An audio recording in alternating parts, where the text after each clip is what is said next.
University থেকে পড়ে এসে ছেলে কি শিখেছে? যদি মায়ের সেবাই করতে না পারলো তো ছেলে শিখলো কি? কিছুদিন বিয়ে হলো, 6 মাস 1 বছর, শ্বশুর শাশুড়ির সাথে বেমানান, মানে না বনে না। বলবো বোন, তোমার বাবা মার সাথে তোমার বনি বানাও, শ্বশুর শাশুড়ির সাথে তোমার বনি বানা হলো না, কারণ কি? বোন আমার, তোমাকে কৃতজ্ঞ হতে হবে। এই ভদ্র মহিলার জন্য তুমি একটা স্বামী পাইছো। এই পুরুষ লোকটা 40টা বছর ধরে পরিশ্রম করে করে তোমাদের একটা সুন্দর ঘর উপহার দিয়েছে, তোমার একটা সুন্দর জীবন উপহার দিয়েছে। বৃদ্ধ মানুষটা 60 বছর ধরে এই বৃদ্ধ লোকটা পরিশ্রম করে করে তোমার একটা সুন্দর সংসার দিল, তোমার একটা জীবন দিল, তোমার একটা সুন্দর বাড়ি দিল, তোমাকে একটা স্বামী উপহার দিয়েছে এই বৃদ্ধ লোকটা। ঘরের মধ্যে যে বৃদ্ধা মা আছে, এই বৃদ্ধা মা নারীটা ঘরের মধ্যে থেকে তোমাকে পরিশ্রম করে করে তোমার জন্য বাড়ি সাজাইলো, তোমার জন্য ঘর সাজাইলো। তার চিন্তা, আমার ছেলে হয়েছে, নাতি হবে, নাতি নিয়ে সুখের সংসার চলবে। তুমি আসবে মানান হয়ে ঝগড়া ফাসাদ করে ওই মা থেকে তুমি জুদা হয়ে গেলা, মার মনে ব্যথা দিয়ে তুমি আলাদা হয়ে গেলা, স্বামী নিয়ে তুমি আলাদা হলা।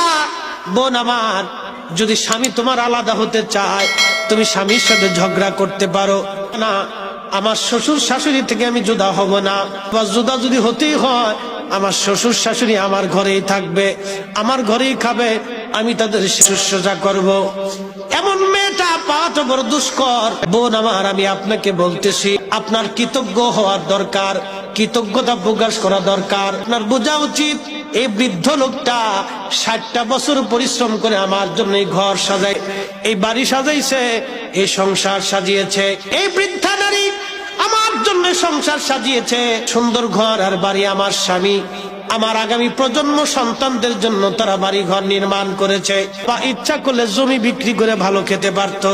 জিজ্ঞেস করেন বৃদ্ধ বাবাকে, বৃদ্ধ বাবা, তুমি জমি বিক্রি করো না, নিজে ভালো মন্দ খাও না, কারণটা কি? বৃদ্ধ বাবা বলবে, আমার খোকা আব্দুল করিম আছে, ওর একটা ভবিষ্যৎ আছে, যদি বেঁচে কেনে খেয়ে চলে যায়, আমার আব্দুল করিমের জীবন কষ্টের মধ্যে পড়ে যাবে। ও কোথায় দাঁড়াবে, কোথায় খাবে, কোথায় ওর বাড়িঘর হবে? একটা বাবা সন্তানের চিন্তায় জমি জমা বেচে না, সন্তানের চিন্তায় সে মন্দ খাইয়া যায়, ভালো মন্দ সে খায় না।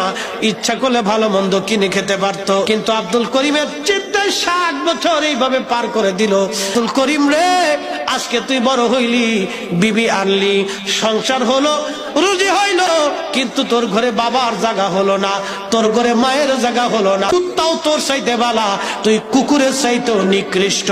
কুকুরের সাথে তোকে তুলনা দিলে কুকুরও মন বেজার করে ফেলবে। কথা কোন ঠিক কিনা? সন্তান পালার চাইতে কুত্তা পালা 1000 গুণে ভালো, তা ফালার চাইতে কুত্তা পালা ভালো, এই ফালার চাইতে কুত্তা পালা ভালো।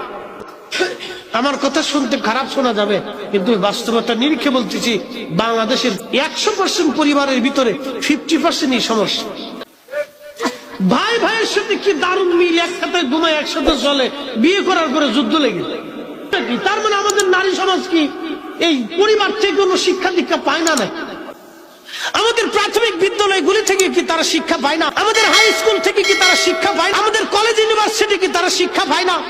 কয়েকদিন আগে বাংলাদেশের ঢাকা ইউনিভার্সিটির এক শিক্ষক, তিনি বলেছেন, ঢাকা ইউনিভার্সিটির জগন্নাথের এক প্রফেসর, তিনি বলেছেন, মেয়েরা বোরকা পরে কলেজে আসার দরকার নাই, কলেজে ইউনিভার্সিটিতে পড়তে হলে বোরকা ছাড়া পড়তে হবে, ওর জন্মের ভিতরে ভেজাল, ও পরিপূর্ণ হারামজাদা। কথা বলেন না কেন? ও পরিপূর্ণ হারামজাদা। একটা মানুষ বানাইতে পারে নাই, আর বিশ্ববিদ্যালয়ে বসে বসে অমানুষ বানাইতেছে। ইউনিভার্সিটি থেকে পড়ে এসে ছেলে কে শিখলো? কলেজ ভার্সিটি থেকে পড়ে এসে ছেলে কে শিখেছে?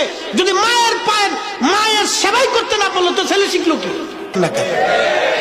যদি ইউনিভার্সিটি থেকে একটা পাস করা একটা ছেলে বাবা মার পাটে ভাত না দিতে পারে তো শিখছে কি? ও কে শিখলো? ওর শিক্ষাটা কি? যদি ইউনিভার্সিটি থেকে পড়ে আসার পরে ছেলে ঘুষ খাইয়া গরিব মানুষের রক্ত চুষে খায় তো শিখলোটা কি?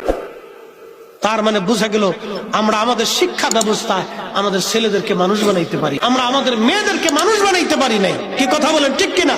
হায়ার এডুকেটেড পারসন, আল্লাহ রাস্তা ক্ষমা করে দিবেন, হায়ার এডুকেটেড পারসন একটা মেয়ে ইউনিভার্সিটি থেকে ভালো পরিবেশে শিক্ষা দীক্ষা করে আসার পরে শ্বশুর শাশুড়ির সাথে ঝগড়া বাঁধাই দিচ্ছে।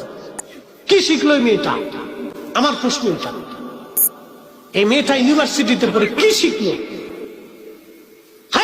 জেনারেশনের একটা মেয়ে যদি তার সংসারে নিয়ন্ত্রণ করতে না পারে, তার শ্বশুর শাশুড়ি দেবর ভাষণ ননদ দিয়ে যদি একটা সংসার ম্যানেজমেন্ট করতে না, তো শিখলোটা কি?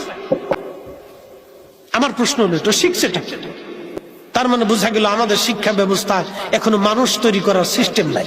গতানুগতিক শিক্ষা ব্যবস্থা, রাষ্ট্রনীতি পড়ো, পররাষ্ট্রনীতি পড়ো, পদার্থ পড়ো, বিজ্ঞান শিখো, ওই অঙ্ক শিখো, ওই জ্যামিতি শিখো, ওই ইংরেজি গ্রামার শিখো, এগুলি শিখেছি। এই গতানুগতিক এইগুলি গদবান্ডা কিছু শিক্ষা টিক্ষা দিয়ে বাস কলেজ থেকে চলে আসতেছে, ছেলে এসে কলেজের সামনে ফুল একটা নিয়ে খাড়াই নিচ্ছে, হ্যাঁ শিখে ফেলছে। হ্যাঁ কথা কর না কেন, কলেজে বসে শিখছো, বিরাট কিছু শিখে ফেলছে একবার।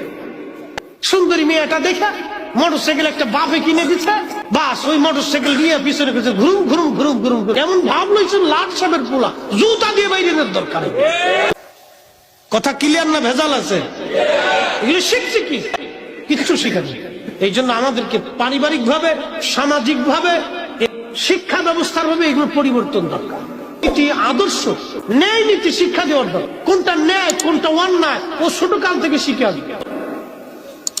ছোট কাল থেকে শিখবে যে না এটা অন্যায় এটা ন্যায়, এটা করতে পারবে এটা করতে পারবে। যেগুলি জাপান শিখায়, চাইনারা শিখায়, ওই আপনার আমেরিকা শিখায়, ও আপনার ইউরোপিয়ানরা শিখায়।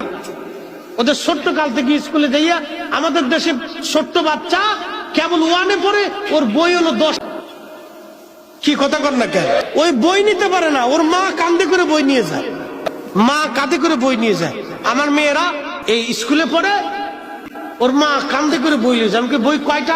10টা। আমাকে মাশাআল্লাহ সেরে ফেলছে, আমার মায়ের জান শেষ।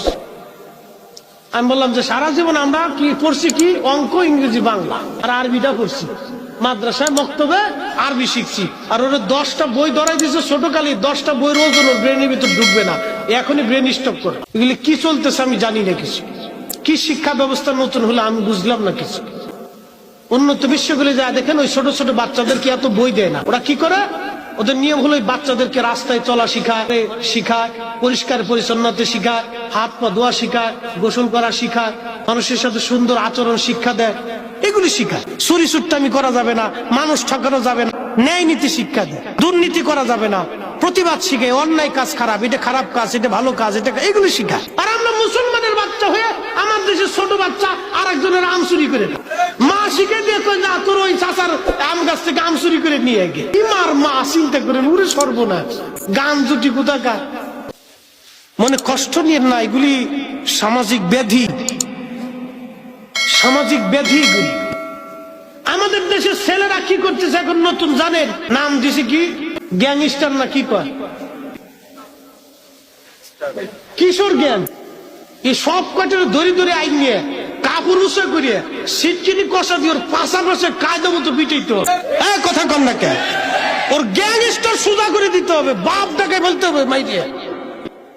আমি ফরিদপুরের ছেলে, ওর শটাঙে নগদে বিশ্বাস করি। ওর